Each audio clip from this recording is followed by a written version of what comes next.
umuhanzi Innocent uzwi cyane ku izina rya Yago ndetse akaba n'umunyamakuru uhagarariye Yago TV show wamenyekanye ku ndirimbo yitwa Suwejo ndetse n'ibiganiro bye bikaba byarakunzwe cyane kuri Yago TV show.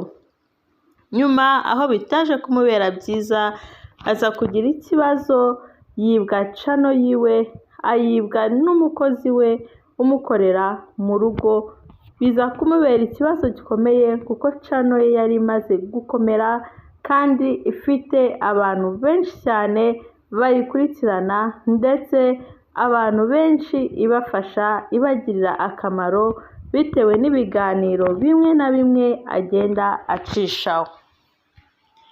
Nyuma yaje kugira umugisha afashwa n'ababishinzwe nyuma baza kuyimusubiza, ubu ngubu channel ye iri mu biganza bye.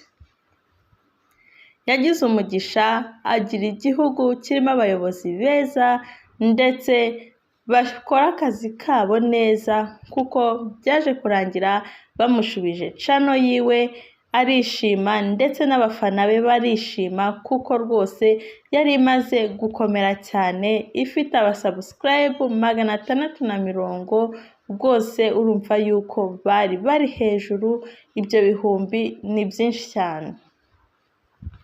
Bidatinze rero yaje kugirirwa ishyari na bamwe mu ba YouTubers, baza kumugirira ishyari bashaka kumuhemukira, ariko biza kurangira ahungira mu gihugu cy'i Bugande, ubu ngubu niho ari cyangwa niho abarizwa.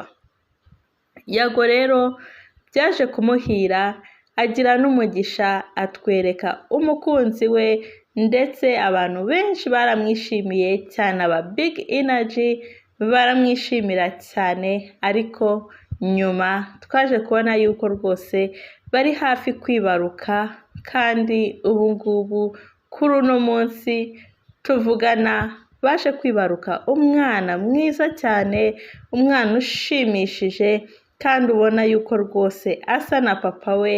Uwo nguwo ni Yago mushyashya waje, aba Big Energy barabyishimiye kandi baramunezererwa.